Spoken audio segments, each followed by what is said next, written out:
Balay Silangan Reformation Center sa Urdaneta City, Pinasinayaan na. Para sa detalye ng balitang yan, kasama natin Idol Jam Victorio. 104.7 IFM. Report!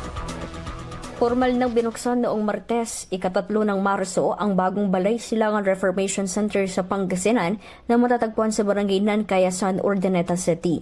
Sa ilalim ng pasilidad, layuning mapaigting ang pagpapatupad ng Balay Silangan Program alinsunod sa umiiral na pamantayan at patakaran nito na nakatuon sa moral recovery, values reformation at skills development ng mga sumugong drug personalities. Bahagi rin ng aktibidad ng kasunduan ng mga stakeholders tulad ng PNP, PDEA at lokal na pamahalaan upang mapanatiling operasyon ng pasilidad at pagpapatupad ng programa.